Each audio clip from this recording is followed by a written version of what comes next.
নমস্কার, প্রত্যেককে স্বাগত ডব্লিউবি প্রাইমারি টেট চ্যানেলে। তো দেখো, তোমাদের পরীক্ষার হাতে কিন্তু আর সময় নেই। তো এই শেষ মুহূর্তে বাংলার উপর, বিশেষ করে বাংলা ব্যাকরণ এবং পেডাগজিক্যাল যে প্রশ্নগুলো, যেখান থেকে পরীক্ষায় কিন্তু প্রশ্ন আসবে এবং হুবহু কমন পেয়ে যাবে, বিশেষ করে এই যে ধ্বনিতত্ত্ব থেকে কিন্তু বিগত বছরে 4 থেকে 5টি প্রশ্ন কিন্তু পরীক্ষায় এসেছে।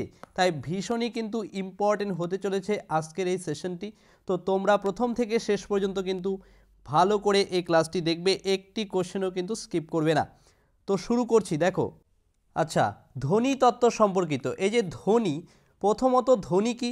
ধ্বনি হচ্ছে বাকযন্ত্রের সাহায্যে উচ্চারিত অংশ, যেটা কিনা ধ্বনি।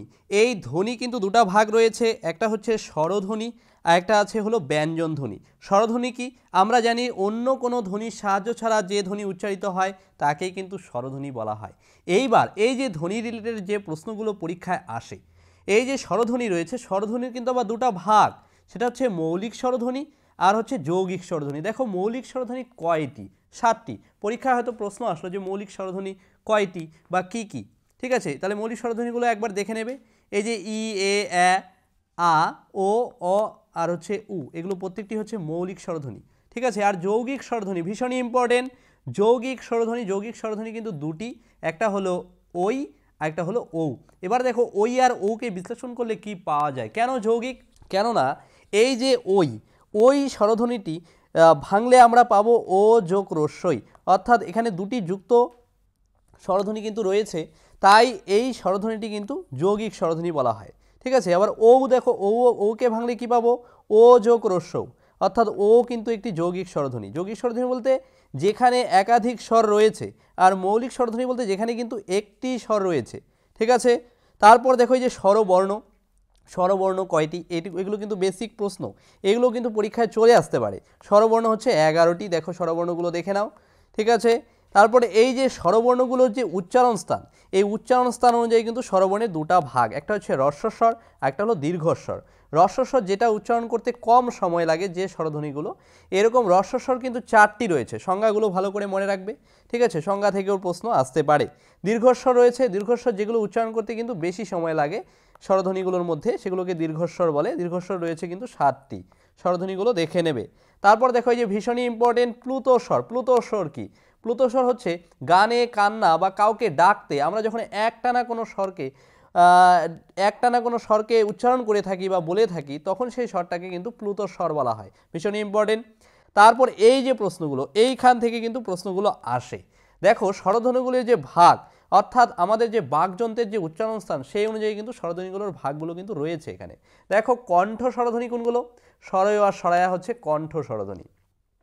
তারপর দেখো তালব্য স্বরধ্বনি, যে স্বরধ্বনির উচ্চারণ স্থান হচ্ছে তালুতে, রস্যই, দীর্ঘই আর হচ্ছে স্বরায়া, এগুলো হচ্ছে তালব্য স্বরধ্বনি। ওষ্ঠ স্বরধ্বনি, রস্য দীর্ঘ। মূর্ধন্য স্বরধ্বনি, যে মূর্ধন্য স্বরধ্বনি কি পরীক্ষায় কত প্রশ্ন দিয়ে দিল, নিম্নোক্ত কোনটি মূর্ধন্য স্বরধ্বনি? এটা হয়ে যাবে রি। তারপর কণ্ঠ তালব্য স্বরধ্বনি এ ওই, কণ্ঠস্থ স্বরধ্বনি ও ও। ভালো করে মনে রাখবে, এই 4টি কিন্তু প্রশ্ন কিন্তু এখান থেকে আসতে পারে। তারপর দেখো ব্যঞ্জন ধ্বনি, আমরা জানি কি স্বরধ্বনির সাহায্য নিয়ে যে ধ্বনি উচ্চারিত হয় তাকেই কিন্তু ব্যঞ্জন ধ্বনি বলে। ব্যাকরণে ব্যঞ্জন বর্ণ কতগুলো রয়েছে? 40টি। তার মধ্যে দেখো 25টিকে বলা হয় স্পর্শ বর্ণ, অর্থাৎ ক থেকে ম পর্যন্ত কিন্তু প্রত্যেকটি বর্ণকে কিন্তু একসঙ্গে বলা হয় কিন্তু স্পর্শ বর্ণ। এবার দেখো পেডাগজিক্যাল বিভিন্ন প্রশ্ন। এই যে কেন্দ্রীয় শিক্ষা উপদেষ্টা পর্ষদ, CABE, এটা কত সালে গঠিত হয়েছে? 1966 সালে। বাংলা ব্যাকরণের পাশাপাশি কিন্তু পেডাগজিক্যাল প্রশ্ন কিন্তু থাকবে, আর বাংলা কিন্তু সবথেকে বেশি নাম্বার তোলার কিন্তু জায়গা। তাই কিন্তু প্রত্যেকটি প্রশ্ন কিন্তু ভালো করে দেখবে, যে কোনোটা কিন্তু পরীক্ষার জন্য ভীষণই ইম্পর্টেন্ট। দেখো, শব্দানুক্রমিক পদ্ধতির বৈশিষ্ট্য কি? শব্দানুক্রমিক পদ্ধতি হচ্ছে এমন একটা পদ্ধতি যেখানে শব্দের প্রতীক, শব্দের বানান, উচ্চারণ, প্রয়োগ সম্পর্কিত কিন্তু আলোচনা করা হয়। কোন পদ্ধতিতে? শব্দানুক্রমিক পদ্ধতিতে। তারপর দেখো, পিছিয়ে পড়া ছাত্র যারা রয়েছে তাদেরকে শিক্ষক প্রথমত পিছিয়ে পড়া থেকে এগোতে গেলে বা তাদেরকে ভালো করার জন্য কি করবেন? অবশ্যই তাদের মনে কিন্তু আত্মবিশ্বাস জাগিয়ে তোলার কিন্তু চেষ্টা করবেন। তারপর দেখো এই যে বিড়াল শব্দটির প্রতিশব্দ, এই যে প্রতিশব্দ অর্থাৎ সমার্থক শব্দ, এখান থেকেও কিন্তু বিগত বছরের প্রশ্ন কিন্তু এসেছে, এবারেও কিন্তু ভীষণই ইম্পর্টেন্ট। দেখো বিড়াল শব্দের প্রতিশব্দ কি? মার্জার। বিড়াল শব্দের প্রতিশব্দ হচ্ছে মার্জার। তারপর দেখবে মন্দির, ভালো করে বুঝবে, মন্দির, ভোগ, প্রভু, এখানে আমরা যে পরিবর্তন দেখতে পাই, অর্থাৎ এই যে শব্দগুলোর মধ্যে যে পরিবর্তন আমরা দেখতে পাই, এগুলোতে কি বোঝা যাচ্ছে? শব্দের অর্থগত কিন্তু উন্নতি হয়েছে। তারপর দেখো গল্প কথন পদ্ধতি। গল্প কথন পদ্ধতি হচ্ছে ভাষাতাত্ত্বিক একটি পদ্ধতি বা ভাষা শিখনের একটি পদ্ধতি। এখানে সফল হতে গেলে কি দরকার? দেখো গল্প কথন পদ্ধতিতে যে গল্পটিকে আমরা আলোচনা করব, যে গল্পটিকে আমরা বেছে নেব, সেই গল্পটি যেন একটা চমৎকারিত্ব ভাব থাকে, ঠিক আছে? যারা শ্রোতা তাদের মনে যেন একটা চমৎকার ভাব থাকে, তারা যেন বিষয়টাকে আগ্রহ মনে করে শেখে, এবং যে বক্তা তার যে উচ্চারণ অর্থাৎ বলার উচ্চারণ ভঙ্গি বা কথন ভঙ্গি এমন হবে যেটা কিনা ছাত্রছাত্রীদের কিন্তু আকর্ষণীয় করবে, ঠিক আছে? এবং যে গল্পটা পড়ানো হবে সেটা কিন্তু শিশু মনের উপযোগী হতে হবে, এবং উপযুক্ত সবগুলো থাকলে কিন্তু সেই গল্প বলাটা কিন্তু গল্পকথন পদ্ধতিতে সফল হতে পারে। কিন্তু এটা কিন্তু পেডাগজিক্যাল প্রশ্ন, এই ধরনের প্রশ্নগুলো কিন্তু আসতে পারে। বন্ধুরা তোমরা জানো টেট পরীক্ষার জন্য হাতে কিন্তু আর সময় নেই। যদি শেষ দুদিনে আমাদের ব্রহ্মাস্ত্র সাজেশন নিয়ে খুব স্বল্প সময়ে টেট পাস করতে চাও, তাহলে অতি অবশ্যই কিন্তু আমাদের হোয়াটসঅ্যাপ নাম্বারে একবার হোয়াটসঅ্যাপ করে নাও, যেখানে কিন্তু বাংলা, ইংরেজি, গণিত, শিশু মনস্তত্ত্ব ও পরিবেশ প্রত্যেকটি সাবজেক্ট খুব সুন্দরভাবে সাজেশন করে কিন্তু নিয়ে আসা হয়েছে তোমাদের জন্য, যেখান থেকে তোমরা নিশ্চিতভাবে কিন্তু পাস করতে পারবে। যেখানে সিটেট 12 বছরের প্রশ্ন কিন্তু উত্তরসহ রয়েছে বাংলাতে, এবং অন্যান্য রাজ্যের টেট পরীক্ষার প্রশ্নগুলোও কিন্তু রয়েছে। তার সঙ্গে বলছি আমরা 5 জন টিচার মিলে কিন্তু শেষ মুহূর্তে তোমাদের জন্য এই ব্রহ্মাস্ত্র নোটটি কিন্তু তৈরি করেছি, যেখানে আমরা প্রত্যেকে কিন্তু টেট পাস এবং সিটেট পাস, সুতরাং আমরা জানি কোথা থেকে প্রশ্নগুলো কিন্তু হয়। তাই অতি অবশ্যই তোমরা এই নাম্বারে একবার হোয়াটসঅ্যাপ করে নাও। শেষ দুদিন তোমরা শুধুমাত্র এই সাজেশনটি প্রিন্ট আউট করে বাড়িতে পড়ো, আর কিচ্ছু পড়ার দরকার নেই। ব্যাস, তাহলে তোমরা টেট পাস করবে, পরীক্ষা শেষে মিলিয়ে নেবে। তাহলে পাস করতে হলে অবশ্যই কিন্তু এই নাম্বারে একবার হোয়াটসঅ্যাপ করে নাও। তারপরে দেখো আবারও ব্যাকরণগত প্রশ্ন, এই যে কণ্ঠ ব্যঞ্জন ধ্বনি, কণ্ঠ ব্যঞ্জন ধ্বনি কোনগুলো? দেখবে বর্গীয় ধ্বনি যে রয়েছে ক থেকে ম পর্যন্ত, সেখানে প্রথম যে ক বর্গের যে ধ্বনিগুলো ক থেকে ও পর্যন্ত, এছাড়া হ, এগুলো কিন্তু প্রত্যেকটির উচ্চারণ স্থান কিন্তু আমাদের কণ্ঠে, তাই এগুলো কিন্তু কণ্ঠ ব্যঞ্জন ধ্বনি। তারপর দেখো তালব্য ব্যঞ্জন ধ্বনি, যে ব্যঞ্জন ধ্বনিগুলোর উচ্চারণ কিন্তু তালুতে, চ ছ জ ঝ ইয় এবং তালব্যস্য অন্তস্থ জ, এগুলো কিন্তু প্রত্যেকটি ধ্বনির উচ্চারণ স্থান হচ্ছে তালুতে, তাই এগুলো কিন্তু তালব্য ব্যঞ্জন ধ্বনি। পরীক্ষায় কিন্তু প্রশ্ন যে কোনো একটা ধ্বনি তুলে দিয়ে কিন্তু আসতে পারে, নিম্নোক্ত কোনটি তালব্য ধ্বনি, তখন কিন্তু অন্যান্য ধ্বনির সঙ্গে খুঁজে কিন্তু বের করতে হবে, আর আমাদের এই বিষয়গুলো উত্তর করতে গেলে কিন্তু অবশ্যই জেনে রাখতে হবে। তারপর দেখো মূর্ধন্য ব্যঞ্জন ধ্বনি, যে ব্যঞ্জন ধ্বনিগুলোর উচ্চারণ হচ্ছে মূর্ধাতে, মূর্ধাতে ট ঠ ড ঢ মধ্যাহ্ন মধ্যাহ্ন, সেগুলো প্রত্যেকটি কিন্তু মূর্ধন্য ব্যঞ্জন ধ্বনি। দন্ত ব্যঞ্জন ধ্বনি ত থ দ ধ দন্তান্ন এবং ল দন্তস্য, এগুলোর উচ্চারণ স্থান কোথায়? দন্তে, তাই দন্ত ব্যঞ্জন ধ্বনি। দন্ত মূলীয়, এই যে ভীষণই ইম্পর্টেন্ট, দন্ত মূলীয় ব্যঞ্জন ধ্বনি কোনগুলো? দন্তান্ন দন্তস্য বয়সিন্নর ল, অর্থাৎ দন্তের মূলে, দন্তের গোড়ায় ব্যঞ্জন ধ্বনিগুলোর উচ্চারণ স্থান, সেগুলোকে কিন্তু দন্ত মূলীয় ব্যঞ্জন ধ্বনি বলা হয়। তারপর দেখো এই যে পেডাগজিক্যাল প্রশ্ন, ব্যাকরণ শিক্ষাদানের সমস্যা কি? ব্যাকরণ শিক্ষাদানের ক্ষেত্রে যে সমস্যাটা দেখা যায় সেটা হলো ব্যাকরণের বাস্তব উপযোগিতার সীমাবদ্ধতা, অর্থাৎ ব্যাকরণে কোথাও যেন বাস্তব ভিত্তির যারা শেখে তাদের ক্ষেত্রে কোথাও কিন্তু একটা সীমাবদ্ধতা রয়েছে ব্যাকরণের বিষয়গুলোতে, তা কিন্তু সমস্যা হয়ে দাঁড়ায়। তারপর দেখো ব্যাকরণ শিক্ষাদানের ক্ষেত্রে কোন বিষয়ের উপর নজর দিতে হবে? অবশ্যই কিন্তু নির্ভুল এবং দক্ষতার সঙ্গে ভাষা প্রয়োগ করতে হবে, ভাষা প্রয়োগে কখনো কিন্তু ভুল করা যাবে না, ঠিক আছে? এবং সঠিক দক্ষতা না থাকলে কিন্তু ব্যাকরণ ভাষার ক্ষেত্রে কিন্তু প্রয়োগ করা যাবে না, তাই এটা কিন্তু একটা অসুবিধা। তারপর ব্যাকরণ শিক্ষার মূল উদ্দেশ্য কি? শিক্ষার্থীর বাচন দক্ষতার কিন্তু উন্নয়ন ঘটানো কিন্তু ব্যাকরণ শিক্ষার মূল উদ্দেশ্য। ব্যাকরণ পাঠের প্রয়োজনীয়তা কি? ব্যাকরণ কিসের জন্য পাঠ করা হবে? সেটা হচ্ছে ভাষার বিভিন্ন উপাদানের গঠন প্রকৃতিকে জানতে হলে আমাদেরকে কিন্তু অবশ্যই ব্যাকরণ পাঠ করতে হবে, ঠিক আছে, এই ধরনের পেডাগজিক্যাল প্রশ্নগুলো কিন্তু ইম্পর্টেন্ট, যে কোনোটা কিন্তু আসতে পারে। তারপরে দেখো সমাস, প্রত্যয়, উপসর্গ, লিঙ্গ, বচন ব্যাকরণের যে অংশে আলোচিত হয় সেটা হলো শব্দতত্ত্বে। ব্যাকরণ শিক্ষার আবিষ্কার কৌশলে অর্থাৎ ডিসকভারি টেকনিক বৈশিষ্ট্যটা কিসের জন্য রয়েছে? সেটা হচ্ছে শিক্ষার্থীরা নিজেরাই যাতে ব্যাকরণের নিয়ম খুঁজে বের করতে পারে এবং সমস্যার সমাধান করতে পারে, সেটাই কিন্তু এই ব্যাকরণ শিক্ষার আবিষ্কার কৌশলে রয়েছে। তারপর দেখো ধ্বনি সম্পর্কিত, এই যে ধ্বনি সম্পর্কিত ওষ্ঠ ব্যঞ্জন ধ্বনি কাকে বলে বা কোন ধ্বনিগুলোকে ওষ্ঠ ব্যঞ্জন ধ্বনি বলে? প, ফ, ব, ভ, ম এই প্রত্যেকটি ব্যঞ্জন ধ্বনিকে কিন্তু ওষ্ঠ ব্যঞ্জন ধ্বনি বলে, কেননা এই ব্যঞ্জন ধ্বনিগুলোর উচ্চারণ স্থান কিন্তু ওষ্ঠে অর্থাৎ ঠোঁটে। তারপর দেখো উষ্ম ব্যঞ্জন ধ্বনি, উষ্ম ব্যঞ্জন ধ্বনি কোনগুলো? উষ্ম ব্যঞ্জন ধ্বনি হলো তালব্যস্য, মূর্ধন্য ষ, দন্তাস্য, হ অর্থাৎ 4টি কিন্তু উষ্ম ব্যঞ্জন ধ্বনি রয়েছে। তারপর দেখো অন্তস্থ ব্যঞ্জন ধ্বনি, অন্তস্থ ব্যঞ্জন ধ্বনিও 4টি, অন্তস্থ জ, বয়সী র আর ল, ব। তারপর রণিত ব্যঞ্জন ধ্বনি, যে ব্যঞ্জন ধ্বনিগুলো উচ্চারণ করতে গেলে কোথাও একটা কম্পন হয়, ব্যঞ্জন ধ্বনিগুলোকে কিন্তু বলা হয় রণিত ব্যঞ্জন ধ্বনি। বয়সী র, দন্তান্ন, ম, ল এই প্রত্যেকটি হচ্ছে রণিত ব্যঞ্জন ধ্বনি। তারপর পার্শ্বিক ব্যঞ্জন ধ্বনি, এই যে পার্শ্বিক ব্যঞ্জন ধ্বনি ল, বিগত বছরে 2014 টেটে কিন্তু এই প্রশ্নটি কিন্তু এসেছিল। তাই ধ্বনি সম্পর্কিত যে কোনো প্রশ্ন কিন্তু পরীক্ষায় আসবেই আসবে, তার জন্য কিন্তু এই সেশনটি কিন্তু স্কিপ করবে না, ভালো করে বিষয়টা কিন্তু লক্ষ্য করবে এবং সাজেশনে কিন্তু বিস্তারিত প্রত্যেকটি সাবজেক্টের কিন্তু আলোচনা ভিত্তিক প্রশ্ন উত্তর সহ ডিটেলসে কিন্তু রয়েছে, যেগুলো কিন্তু পরীক্ষার জন্য ভীষণ ইম্পর্টেন্ট। তাই তোমরা কিন্তু অতি অবশ্যই সাজেশনটি নিয়ে নেবে শেষ মুহূর্তে এই সাজেশনটি কিন্তু তোমাদের পরীক্ষার ক্ষেত্রে বিশেষ করে পাস করতে কিন্তু হেল্পফুল হবে, তাই কিন্তু তা খুব তাড়াতাড়ি কিন্তু নিয়ে নেবে। তারপর দেখো কম্পিত ব্যঞ্জন ধ্বনি কোনটা? কম্পিত ব্যঞ্জন ধ্বনি হলো বয়সী নর, কম্পিত ব্যঞ্জন ধ্বনি হচ্ছে কি? বয়সী নর। তারপর দেখো পেডাগজিক্যাল প্রশ্ন, বাংলা ভাষা শিক্ষার ক্ষেত্রে কোন বিষয়ে বেশি গুরুত্ব দেওয়া হয়? সেটা হলো ভাষার আয়ত্তীকরণে, অর্থাৎ ভাষাকে সঠিকভাবে কিন্তু আয়ত্ত করতে হবে, তারপর ভাষার ব্যবহার করতে হবে, তাহলে কিন্তু বাংলা ভাষা শেখাটা অনেকটা সহজ হয়ে যাবে। প্রশ্ন কিন্তু আসতে পারে। তারপর দেখো ভাষা আয়ত্তীকরণের একটি উপাদান কি? সেটা হলো পরিবেশ, অর্থাৎ ভাষা আয়ত্তীকরণ করতে কিন্তু উপযুক্ত পরিবেশের প্রয়োজন, কেননা উপযুক্ত পরিবেশে কিন্তু শিক্ষার পরিবেশ কিন্তু তৈরি করে দেয়। তারপর দেখো আবিষ্কার তত্ত্ব, ডিসকভারি থিওরি, যেখানে কিন্তু শিক্ষার্থী নিজের দ্বারা ব্যাকরণের নিয়ম বের করতে পারে। কোন তত্ত্বে? আবিষ্কার তত্ত্বে। তারপর শিক্ষকের মনোবিজ্ঞান পড়ার কেন দরকার? শিক্ষকের মনোবিজ্ঞান কেন পড়বে? মনোবিজ্ঞান সম্মতভাবে শিক্ষার্থীদের পড়ানোর জন্য কিন্তু শিক্ষকের কিন্তু অবশ্যই মনোবিজ্ঞান পড়ার দরকার। তারপর কোন ধরনের শিক্ষণের সংক্লাপ পড়ানো যেতে পারে? সেটা হচ্ছে কথ্য ভাষা রীতিতে। তারপর শিক্ষার্থীরা মাতৃভাষা অর্জন করে কিভাবে?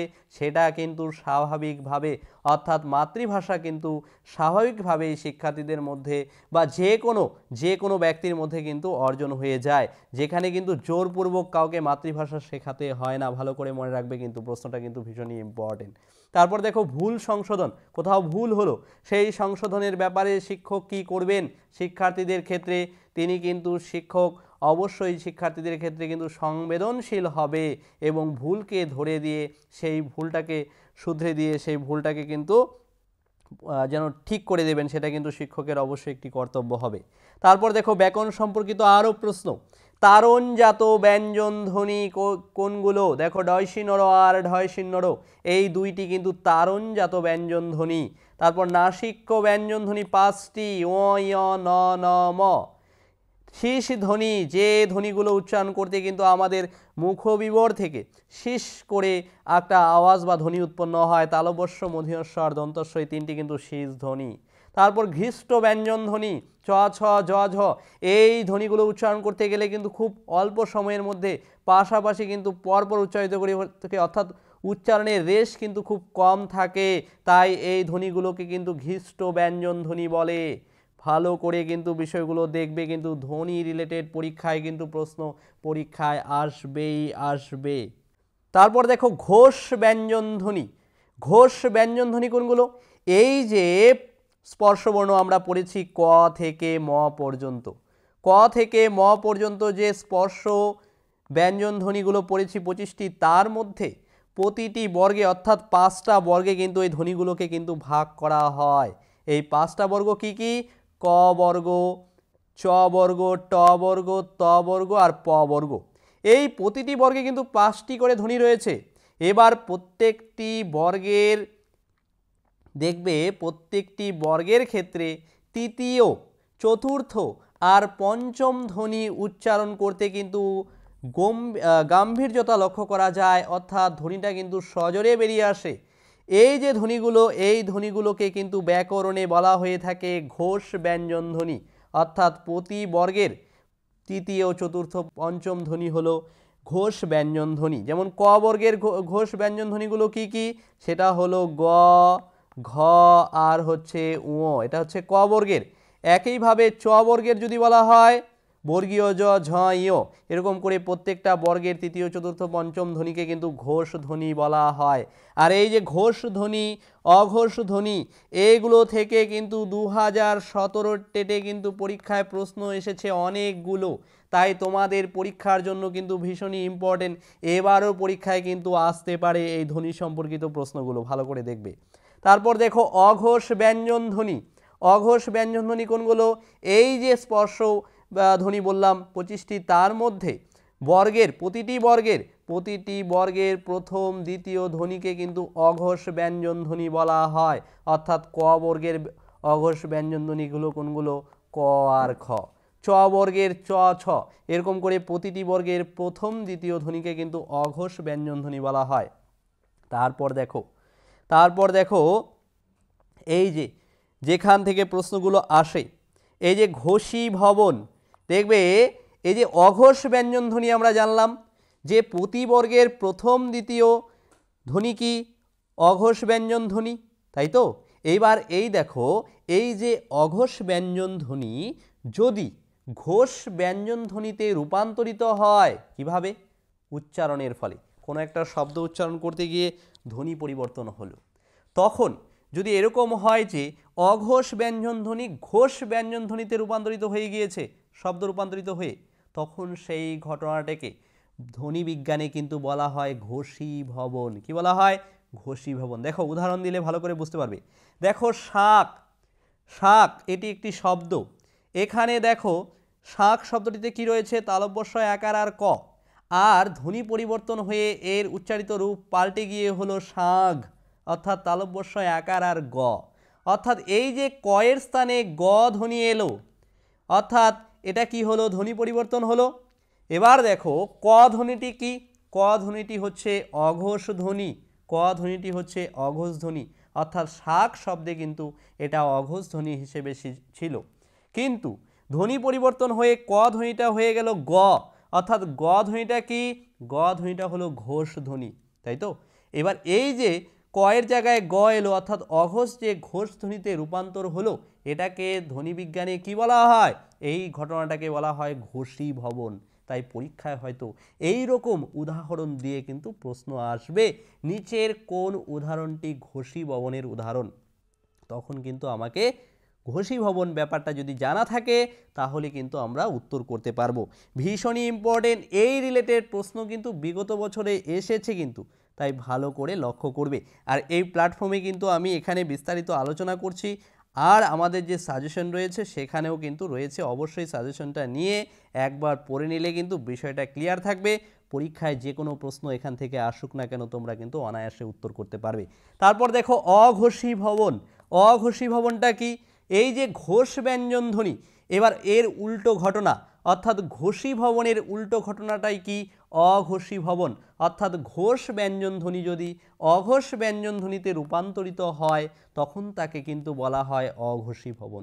দেখো ভালো করে, দেখো একটা অঘোষী ভবন নেওয়া হয়েছে, যেমন এই যে এখানে দেখো কাগজ, কয়াকার গ বর্গীয় জ কাগজ, আর কাগজটা ধ্বনি পরিবর্তনগত হয়ে গিয়েছে কাগজ, অর্থাৎ কয়াকার গ আর চ, অর্থাৎ বর্গীয় জর জায়গায় কিন্তু চ এসেছে।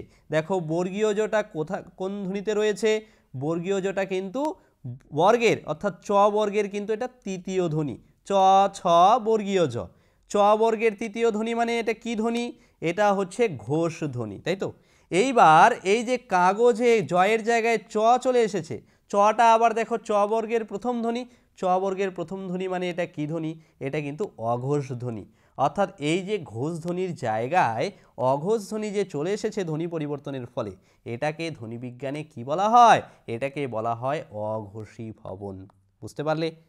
তাহলে এই রিলেটেড প্রশ্ন আসলে অবশ্যই উত্তর করতে পারবে। তারপর দেখো এই যে আরও একটি ইম্পর্টেন্ট টার্মস দেখো, অল্প প্রাণ ব্যঞ্জন ধ্বনি। এইগুলো থেকেই কিন্তু 2017 টেটে এসেছিল। যার কাছে প্রশ্নপত্র আছে তারা কিন্তু মিলিয়ে নেবে। অল্প প্রাণ ব্যঞ্জন ধ্বনি কি? এই যে ব্যঞ্জন ধ্বনিগুলো রয়েছে, বিশেষ করে স্পর্শ ব্যঞ্জন ধ্বনিগুলো যে রয়েছে, সেই ব্যঞ্জন ধ্বনিগুলোর উচ্চারণ স্থানের শ্বাসবায়ু কিন্তু এক এক ক্ষেত্রে এক এক ধরনের প্রয়োজন। অর্থাৎ প্রত্যেকটি ধ্বনি উচ্চারণ করতে কিন্তু একই রকম শ্বাসবায়ুর প্রয়োজন হয় না। কোনো কোনো ধ্বনি আছে যে ধ্বনিগুলো উচ্চারণ করতে শ্বাসবায়ু অপেক্ষাকৃত কম লাগে, আবার কতগুলো ধ্বনি আছে যে ধ্বনিগুলো উচ্চারণ করতে গেলে শ্বাসবায়ু অপেক্ষাকৃত বেশি লাগে। এবার দেখো অল্প প্রাণ ব্যঞ্জন ধ্বনিতে কি আছে? অল্প প্রাণ ব্যঞ্জন ধ্বনিগুলো হচ্ছে যে ধ্বনিগুলো উচ্চারণ করতে শ্বাসবায়ু অপেক্ষাকৃত কম লাগে, সেই ধ্বনিগুলোকেই কি বলা হয়? অল্প প্রাণ ব্যঞ্জন ধ্বনি কিন্তু বলা হয়। কোনগুলো? এই যে বর্গ বললাম, 5টা বর্গ ক চ ট ত প, অর্থাৎ এই প্রতিটি বর্গের প্রথম ও তৃতীয় ধ্বনি, প্রথম অর্থাৎ ক বর্গের যদি নেই, ক বর্গের ধ্বনিগুলো কি কি? ক খ গ ঘ ম, তাই তো? অর্থাৎ এখানে দেখো প্রথম ও তৃতীয় কি রয়েছে? ক আর গ। একইভাবে অন্যান্য বর্গেরগুলো আলাদা হবে, সেখানে দেখে নেবে। কি? ক আর গ হচ্ছে ক বর্গের প্রথম ও তৃতীয় ধ্বনি। এগুলো উচ্চারণ করতে অপেক্ষাকৃত কিন্তু শ্বাসবায়ুর কম প্রয়োজন, তাই এগুলো কিন্তু অল্প প্রাণ ব্যঞ্জন ধ্বনি। তারপর দেখো মহাপ্রাণ ব্যঞ্জন ধ্বনি কোনগুলো? এই যে ব্যঞ্জন ধ্বনি উচ্চারণ করতে শ্বাসবায়ু অপেক্ষাকৃত বেশি প্রয়োজন, সেগুলোকে কিন্তু বলা হয় মহাপ্রাণ ব্যঞ্জন ধ্বনি।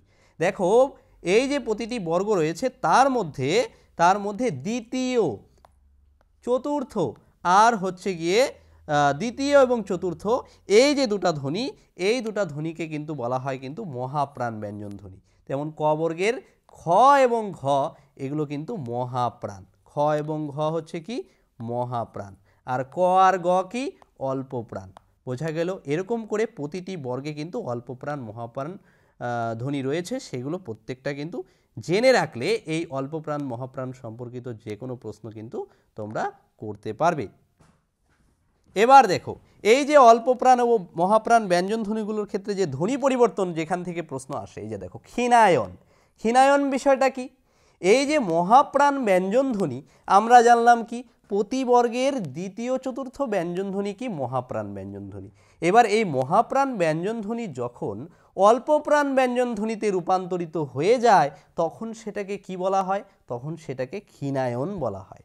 যেমন দেখো এই যে মাঠ, অর্থাৎ মাঠ একটি শব্দ, সেটা ধ্বনি পরিবর্তন হয়ে গিয়েছে, মাঠ হয়েছে, অর্থাৎ ময়াকার ট হয়েছে, ঠয়ের জায়গায় কি হয়েছে?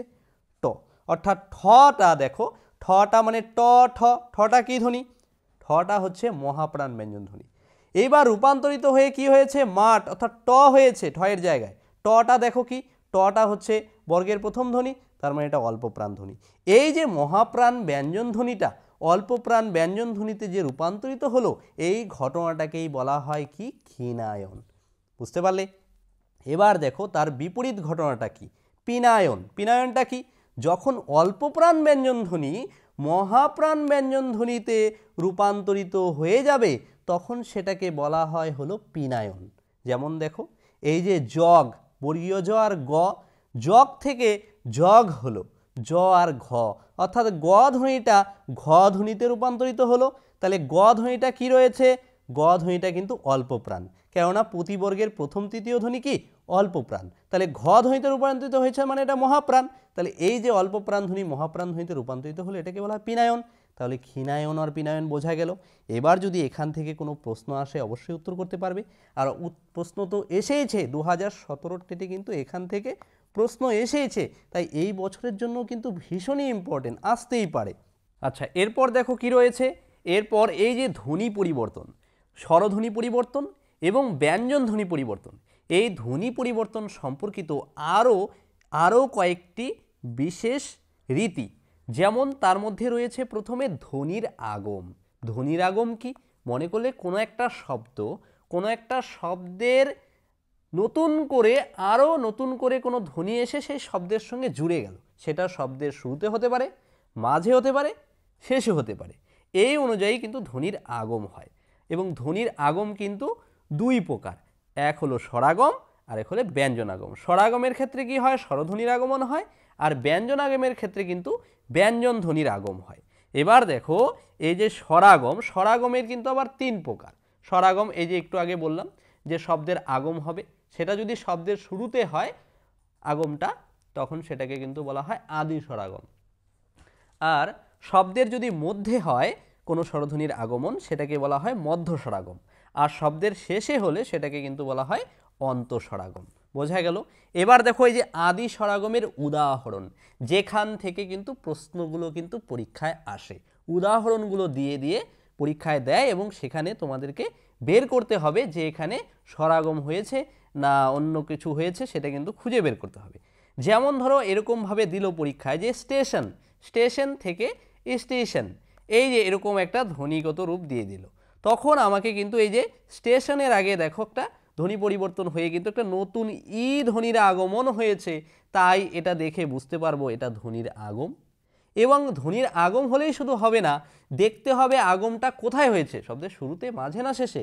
সেটা যদি শুরুতে হয় তাহলে এটা আদি স্বরাগম, বুঝতে পারলে? মাঝে হলে মধ্য স্বরাগম, শেষে হলে কিন্তু অন্ত স্বরাগম। তাহলে দেখো যে স্টেশন থেকে স্টেশন, এটা কিন্তু একটা আদি স্বরাগম, অর্থাৎ আদিতে হয়েছে। স্কেল থেকে স্কেল, এই যে ই ধ্বনির আগমন হয়েছে, শুরুতে হয়েছে, তাহলে এটা আদি স্বরাগম। এবার দেখো মধ্য স্বরাগম, মধ্য স্বরাগমের উদাহরণ, যেমন এই যে চাকরি থেকে চাকুরি, দেখো চয় আকার ক রয়েছে এখানে, বয়সন ঋষি। এবার দেখো কয়ের সঙ্গে নতুন কিন্তু একটা রস্য উ ধ্বনি কিন্তু এখানে মাঝখানে কিন্তু চলে এসেছে, তাই এটা কি, এটা কিন্তু মধ্য স্বরাগমের কিন্তু উদাহরণ। বুঝতে পারলে? এবার অন্তঃস্বরাগমে কি হবে, অন্তঃস্বরাগমে শব্দের শেষে দেখো নতুন করে একটা ধ্বনি চলে আসে, যেমন দেখো দিশ থেকে দিশা হয়েছে, অর্থাৎ এখানে দেখো যে আ ধ্বনিটা কিন্তু আগমন হয়েছে, কোথায় হয়েছে, শেষে, তাহলে এটা অন্তঃস্বরাগম। বুঝতে পারলে? এরকমই কিন্তু উদাহরণ দিয়ে কিন্তু পরীক্ষায় কিন্তু প্রশ্ন আসবে, তোমাদেরকে কিন্তু বের করতে হবে। এবার দেখো স্বরাগম যেমন আছে, অর্থাৎ স্বরধ্বনির যেমন আগমন হয় কোনো ধ্বনিতে, কোনো শব্দে স্বরধ্বনির যেমন আগমন হয়, আবার ব্যঞ্জন ধ্বনিরও কিন্তু আগম হয়। ব্যঞ্জনাগম হলে, ব্যঞ্জনাগম কিন্তু আবার তিন প্রকার। দেখো যেরকম স্বরাগম তিন প্রকার পড়েছি আমরা, আদি স্বরাগম, মধ্য স্বরাগম, অন্তঃস্বরাগম, সেরকম কিন্তু ব্যঞ্জনাগমও কিন্তু তিন প্রকার। কি কি? এক হলো আদি ব্যঞ্জনাগম, দুই মধ্য ব্যঞ্জনাগম, তিন অন্ত ব্যঞ্জনাগম। দেখো আদি ব্যঞ্জনম শব্দের আদিতে ব্যঞ্জন ধ্বনির আগম, এটাকে বলে আদি ব্যঞ্জনাগম। মধ্য ব্যঞ্জনাগম শব্দের মাঝখানে ব্যঞ্জন ধ্বনির আগম, অন্ত ব্যঞ্জনাগম শব্দের শেষে ব্যঞ্জন ধ্বনির আগম। এবার যেটা আমাদের পরীক্ষায় প্রশ্ন আসবে সেটা হচ্ছে উদাহরণগুলো থেকে, উদাহরণটা ভালো করে বুঝতে হবে। যেমন দেখো ওঝা থেকে রোজা হয়েছে। আচ্ছা এবার দেখো কি রয়েছে, এই যে ধ্বনির রূপান্তর, তার মধ্যে একটি হচ্ছে স্বরধ্বনি রূপান্তর। স্বরধ্বনি রূপান্তরটা কেমন করে হয়ে থাকে, মনে করলাম কোনো একটা শব্দে একাধিক স্বরধ্বনি থাকতে পারে, এবার এমন করে দেখা গেল যে একটি স্বরধ্বনির প্রভাবে আরেকটি স্বরধ্বনির কি হলো, রূপান্তর হলো। রূপান্তরের ফলে শব্দের যে উচ্চারণ সেটা কিন্তু পাল্টে গেল, ঠিক আছে, সেটাকে কিন্তু বলা হয় কি, স্বরধ্বনি রূপান্তর। এবার স্বরধ্বনি রূপান্তর কিন্তু বিভিন্নভাবে হয়ে থাকে। এবার এই ভাগগুলোই কিন্তু ইম্পর্টেন্ট। দেখো তার মধ্যে প্রথম যেটা রয়েছে সেটা কি, সেটা হলো স্বরসঙ্গতি, মানে ধ্বনি রূপান্তর কিন্তু বিভিন্নভাবে হয়। তাহলে স্বরসঙ্গতি বিষয়টা কি, এবার মনে করলাম কোনো একটা শব্দের মধ্যে কি থাকে, স্বরধ্বনি থাকে, ব্যঞ্জনধ্বনি থাকে। এবার শব্দের মধ্যে একাধিক স্বরধ্বনি থাকতে পারে, তাই তো? এবার যে বিষয়টা হয় যে কোনো একটা শব্দে একাধিক স্বরধ্বনি থাকবে, এবার একটা স্বরধ্বনির প্রভাবে আরেকটা স্বরধ্বনির পরিবর্তন হয়ে যায়, মানে মূল যে শব্দটা ছিল সেই মূল শব্দে স্বরধ্বনির প্রভাবে অন্য কোনো স্বরধ্বনি নতুন করে এসে যুক্ত হয়ে যায়, ঠিক আছে। এই যে রূপান্তরটা হয় এটাকেই বলা হয় স্বরসঙ্গতি। দেখো ব্যাপারটা, উদাহরণটা দেখলে ভালো করে বুঝতে পারবে। দেশি থেকে দিশি হয়েছে, দেশি থেকে কি হয়েছে, দিশি। অর্থাৎ দেখো দে কে বিশ্লেষণ করলে পাবো দ যোগ এ তালব্যস্য যোগ ই। এবার দিশিতে দেখো কি হলো, দ যোগ ই তালব্যস্য যোগ ই, অর্থাৎ দেখো এখানে সি সি দুটোতে কি আছে, একই রয়েছে উচ্চারণগত রূপ, কিন্তু পরিবর্তনটা কোথায় হয়েছে, এই যে এখানে দে থেকে দি হয়েছে, অর্থাৎ এখানে যেটা একার ছিল এ, এটা এখানে হয়ে গেছে হ্রস্ব ই, অর্থাৎ এ ধ্বনির প্রভাবে এখানে হ্রস্ব ই ধ্বনির পরিবর্তন হয়েছে। এই যে ধ্বনি পরিবর্তনের রীতি, এটাকেই বলা হয় স্বরসঙ্গতি। বোঝা গেল? তাহলে স্বরসঙ্গতি রিলেটেড যদি প্রশ্ন আসে পরীক্ষায় অবশ্যই করতে পারবে। আর প্রশ্ন তো এখান থেকে হবেই, কোনো না যে কোনোটা, অর্থাৎ যে কোনোটা কিন্তু পরীক্ষায় কিন্তু আসতে পারে। প্রত্যেকটি বিষয়ই কিন্তু আমাদের দেখা উচিত, অর্থাৎ মনে রাখা উচিত। আচ্ছা, তারপর দেখো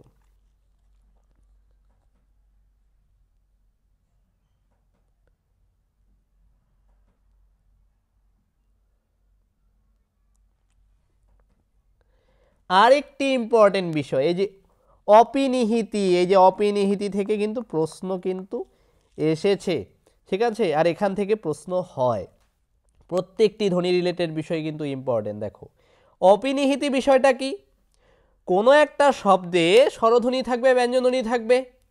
এবার কোনো শব্দে যদি রস্বই স্বরধ্বনিটা থাকে বা রস্বউ স্বরধ্বনিটা যদি থাকে, তাহলে সেই ধ্বনিগুলো রূপান্তরিত হয়। একটা শব্দ থেকে আরেকটা শব্দে রূপান্তরিত হওয়ার সময় ধ্বনিগুলো রূপান্তরিত হয়। কোন কোন ধ্বনি? এই রস্বই, রস্বউ ইত্যাদি ধ্বনি রূপান্তরিত হওয়ার সময়, অর্থাৎ মূল যে শব্দটা ছিল সেই শব্দ থেকে ধ্বনিগত রূপান্তর হয়ে কি হয়, শব্দটা পাল্টে যায়। তখন কি হয়, মনে করলাম কোনো একটা শব্দে রস্বই কিংবা রস্বউ আছে, এবার যে স্থানে সেই রস্বই বা রস্বউটা উচ্চারিত হলো, পরিবর্তিত শব্দে সেই রস্বই বা রস্বউটা পূর্বেই উচ্চারিত হলো বা আগেই উচ্চারিত হলো, যেখানে উচ্চারিত হওয়ার কথা তার আগে উচ্চারিত হলো। এই যে আগে উচ্চারিত হওয়ার যে প্রবণতাটা, সেটাকেই বলা হয় ধ্বনিবিজ্ঞানে কি, অপিনিহিতি। দেখো উদাহরণটা দেখলে ভালো করে বুঝতে পারবে। যেমন কোরিয়া, কোরিয়া থেকে কইরা হলো। দেখো কোরিয়াকে বিশ্লেষণ করলে আমরা কি পাবো, কোরিয়াকে যদি বিশ্লেষণ করা যায় তাহলে আমরা পাচ্ছি কি, দেখো ক যোগ অ যোগ বয়সী-ণ যোগ রস্বই যোগ অন্তস্থ অ যোগ আ, তাই তো? আবার কইরাকে বিশ্লেষণ করলে কি পাবো, কইরাকে বিশ্লেষণ করলে পাবো কি, দেখো ক যোগ অ যোগ রস্বই